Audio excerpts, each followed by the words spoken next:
আচ্ছা পাপিয়া, আজ 10 দিন ধরে আমার মা একই কাপড় পরে আছে, তুমি আমার মাকে কি ভালো করে দেখভাল করা বা তার জিনিসপত্র কাচাকুচি তুমি একদম করছো না মনে হচ্ছে আমার। অফিসে কাজ, বাড়ির কাজ, আমি কতদিকে সামলাবো? আমি চারিদিকে সামলাতে পারবো না। আমি তো একটা মানুষ, আমি কতদিকে সামলাবো? অত আমি সামলাতে পারবো না। আমার মাথায় কত চাপ থাকে তুমি জানো? তাহলে তুমি কি বলতে চাইছো, আমি পয়সা খরচা করে আবার একটা কাজের লোক রাখি নাকি?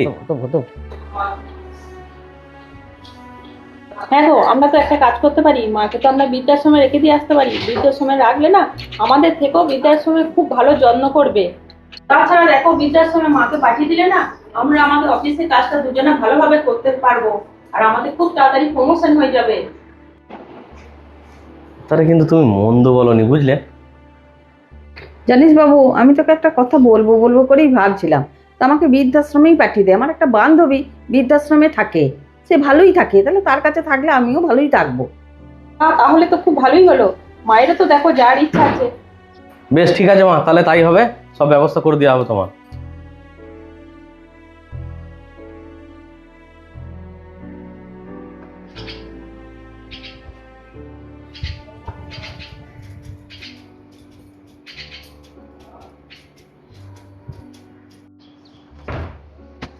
ঠাকুমা, আমি তোমাকে খুব জ্বলাই বলো।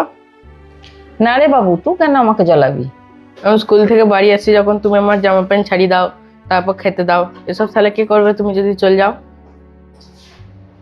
আমি তোমাকে খুব জ্বলাই, তাই তুমি চলে যাচ্ছ। তুমি খুব পচা, আমি তোমার সাথে আর কথাই বলবো না।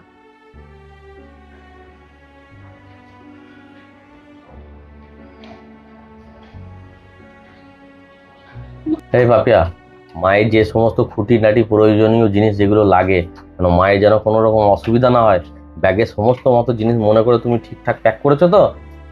হ্যাঁ গো, মায়ের যা সমস্ত কিছু দরকার খুঁটিনাটি জিনিস সব আমি ব্যাগে গুছিয়ে দিয়েছি। তুমি চলো ব্যাগটা দেখে নেবে। ঠিক আছে, চলো দেখে আসি তুমি হ্যাঁ, ব্যাগটা কেমন চল। গুছিয়েছো মায়ের।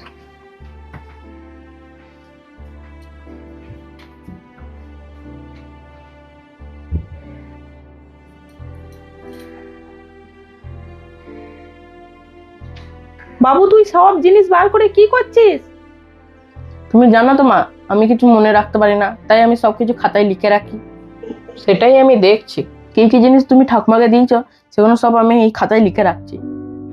আমি যখন বড় হব তখন তোমাদেরকেও তো বৃদ্ধাশ্রমে আমি রেখে আসবো, তাই আমি লিখে রাখছি যে তোমাকে তখন কি দিতে হবে তোমাদেরকে। বাবু, তোর ঠাকুমাকে আমরা কোথাও পাঠাবো না।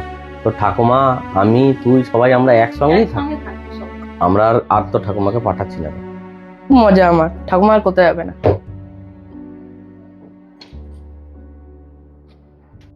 তো ভিডিওটা আপনাদের কেমন লাগলো কমেন্টের মাধ্যমে অবশ্যই সবাই জানাবেন, আর ভালো লাগলে অবশ্যই শেয়ার করে দেবেন, অন্যকে দেখার জন্য সুযোগ করে দেবেন। আর যেটা আমি বলতে চাইছিলাম, যে এই যে ভিডিওটা আমি করলাম, একটা সামাজিক মেসেজ দেওয়ার চেষ্টা করলাম।